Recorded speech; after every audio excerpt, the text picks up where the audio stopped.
Hello বন্ধুরা, সবাই কেমন আছো? এই ভিডিওটা আপলোড করতে একটু লেট হয়ে গেল। এটা ছিল 30শে মার্চের ভিডিও।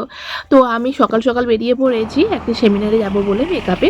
তো রাস্তার কাছে আসতেই একেবারে যে গাড়িটা আমি বুকিং করেছিলাম ওই গাড়িটাও চলে এলো। পরপর এগরাতে আমি মনিকে নিলাম, মানে আমার পার্টনার, যারা সবাই মিলে যাব আর কি। তারপরে আরও একটু কিছু দূরে আরও দুজন উঠলো, মনীষা ও শ্যামলী বৌদি। তো সবাই মিলে যাব। আসলে আরও 2-3 জনে যাওয়ার কথা ছিল, কিছু কারণের জন্যে ওরা যেতে পারছে না, আসার সময় ওরা আসবে। তো যাই হোক, এই করতে করতে আমরা যাচ্ছি, এখন লোকেশন হলো মেদিনীপুর।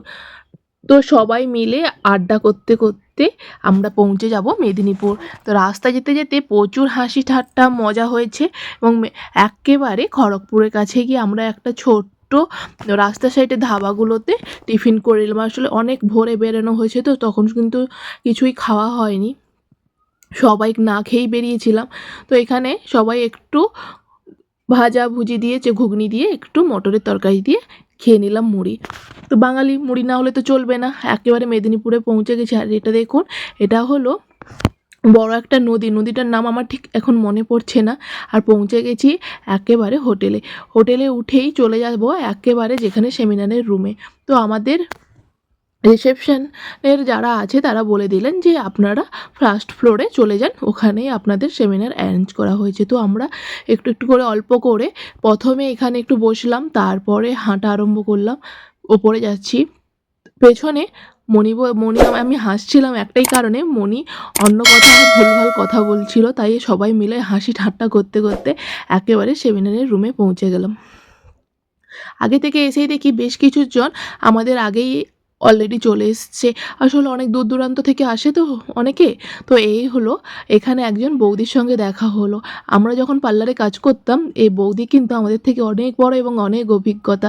তো অনেক দিনের পর দেখা হয়ে খুব ভালো লাগলো। তো চিনতেই পারছো আমরা কার সেমিনারে এসেছি।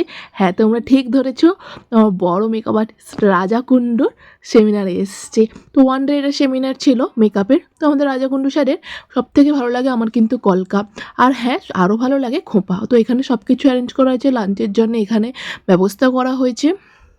তো এই করতে করতে তো স্যার এসেও হাজির হয়ে গেলেন। স্যারের এন্ট্রিটা কিন্তু অসাধারণ ছিল।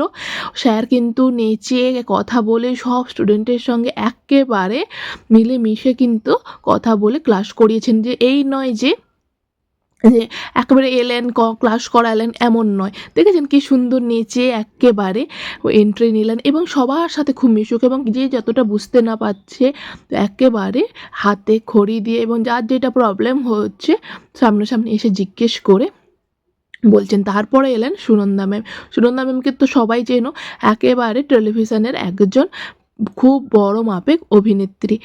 তো অনেকেই সিরিয়ালেও দেখেছো, আর উনি সিনেমা করেছেন কিনা আমি বলতে পারছি না, কিন্তু অনেক সিরিয়ালে আমি এনাকে দেখেছি।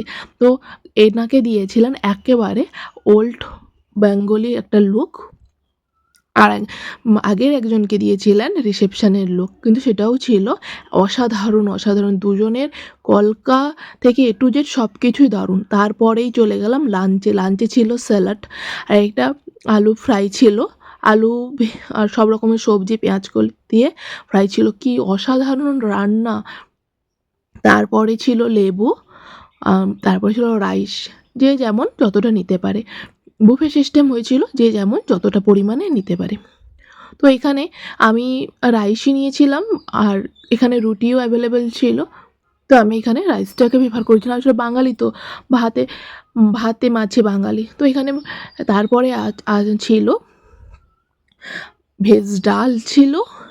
তো এখানে আমি ভাতের পরে ডালটাও নিয়েছিলাম, পরপর লাইন ধরে নিতে হচ্ছে, আসলে প্রচুর ভিড়, প্রায় অনেকজন স্টুডেন্টেরই ক্লাস একসাথেই হচ্ছে। তারপরে ছিল মিক্সড একটা ভেজ, যারা ভেজ খায় ভেজ, যারা ননভেজ খায় ননভেজ খেতে পারে, কিন্তু একসঙ্গেই সব রাখা ছিল। আমি ভেজ নিইনি, আমি এখানে ননভেজ নিয়েছিলাম। ননভেজে ছিল ঝাল করে চিকেন কারি, আর এখানে চাটনি ছিল, পাঁপড় ছিল, আর ছিল মিষ্টি।